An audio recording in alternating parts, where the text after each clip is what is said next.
नमस्कार दोस्तों, जय जोहार। मैं कौशल तिवारी और बिहनिया संजय में आपका स्वागत है।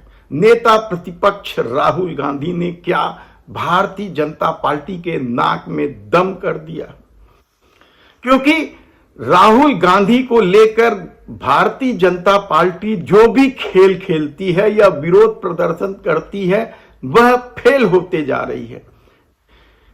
संसद में जिस तरीके से हिंदुत्व को लेकर परिभाषा दी राहुल गांधी ने, उसे लेकर भाजपा ने बवाल काटने की कोशिश की। खुद देश के प्रधानमंत्री नरेंद्र मोदी ने राहुल गांधी के बयान की निंदा करते हुए कहा, यहां तक कह दिया था कि राहुल गांधी समूचे हिंदू समाज को हिंसक बता रहे हैं। और उसके बाद पूरे देश भर में जिस तरीके से बवाल काटा गया, प्रदर्शन किया गया,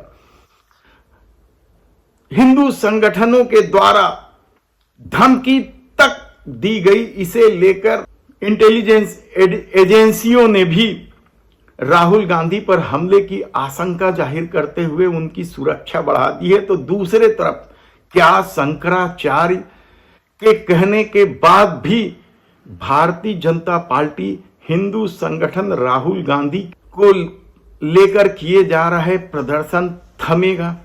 नहीं थमेगा, यकीन मानिए, क्योंकि इस दौर में जिस तरीके से शंकराचार्यों की अवहेलना हुई, यहां तक कि शंकराचार्यों का भी अपमान किया गया, उनके खिलाफ भी विस्मरण किया गया, वह भी राजनीति के चक्कर में।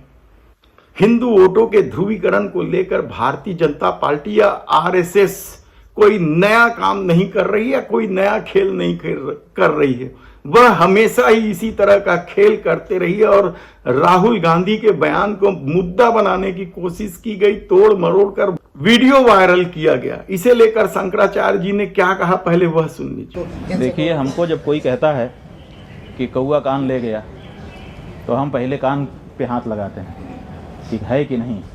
अगर नहीं होता है तब हम कौए के पीछे दौड़ते हैं।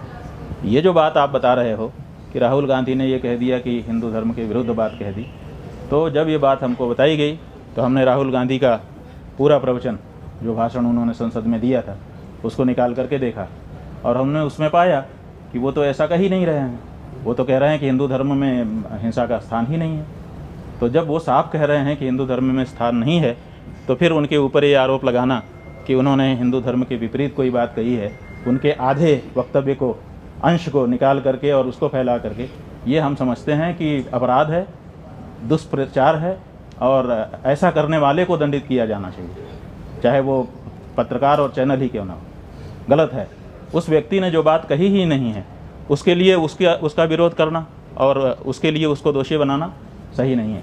उन्होंने साफ कहा कि हिंदू ऐसा नहीं कर सकता, बहुत साफ कहा, हिंदू हिंसा नहीं कर सकता। बाद में उन्होंने कहा कि जो लोग उनको उन्होंने अपने सामने जो अमुक पार्टी के सरकार के लोग हैं उनको देख करके कहा कि आप लोग अपने आप को हिंदू कहते हो और हिंसा नफरत फैलाते हो। तो उनका कहना केवल उस पार्टी विशेष के लिए था, हिंदू समाज के लिए उन्होंने पहले ही, इसके ठीक पहले जो वक्तव्य दिया है उसमें हिंदू की बात कही है। तो हमने वो पूरी बात देख ली, इसलिए हमारे मन में उसके लिए कोई बात नहीं। तो क्या शंकराचार्य अविमुक्तेश्वरानंद जी के इस वक्तव्य के बाद भी क्या विरोध होना चाहिए? क्योंकि हिंदू धर्म के सबसे बड़े गुरु माने जाते हैं शंकराचार्य, और यदि उन्हें राहुल गांधी के भाषण पर कोई गलत बात नजर नहीं आता, तब भारतीय जनता पार्टी, आरएसएस या उनसे जुड़े हिंदू संगठनों का विरोध कितना जायज है? हालांकि शंकराचार्य की बात मानने को बाध्य नहीं है ये लोग, क्योंकि इससे पहले भी राम मंदिर के प्राण प्रतिष्ठा समारोह को लेकर जब शंकराचार्यों ने आपत्ति की थी, तब भी उनका कहा नहीं माना गया था, बल्कि उनके खिलाफ विस्मरण करते नजर आए थे ये हिंदूवादी संगठन के लोग। तब ऐसी परिस्थिति में क्या अब शंकराचार्यों की बातों की अवहेलना करना हिंदू संगठनों के लिए आम बात हो गई है? और अपनी राजनीति साधने के लिए सबसे बड़े धर्म गुरुओं का भी अपमान किया जाएगा। तो दूसरी तरफ राहुल गांधी ने संसद से लेकर सड़क तक और सड़क से संसद तक की लड़ाई को तेज कर दिया। मणिपुर भी चले गए राहुल गांधी तो हाथरस भी चले गए, महाराष्ट्र भी चले गए तो गुजरात भी चले गए। इन सभी बातों का जिक्र राहुल गांधी ने संसद में किया था, पेपर लीक का मामला भी उठाया था। यानी ज्वलंत मुद्दों को लेकर राहुल गांधी की गंभीरता का अंदाजा इस बात से लगाया जा सकता है कि वे जो बात संसद में उठा रहे हैं उसको सड़क तक भी ले जाने की कोशिश कर रहे हैं। और शायद यही वजह है कि अब भारतीय जनता पार्टी राहुल गांधी को लेकर बेहद ही बेचैन है और चिंतित है, क्योंकि राहुल गांधी ने जिस लड़ाई की शुरुआत की है उसकी काट भारतीय जनता पार्टी के पास दिखाई नहीं दे रहा है।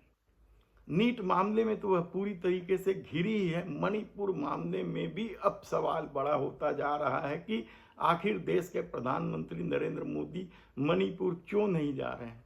हाथरस को लेकर भी सवाल है कि किसे बचा रही है प्रशासन। तो ऐसे में यह यकीन मान लीजिए कि राहुल गांधी ने भारतीय जनता पार्टी की नाक में दम कर दिया है। धन्यवाद।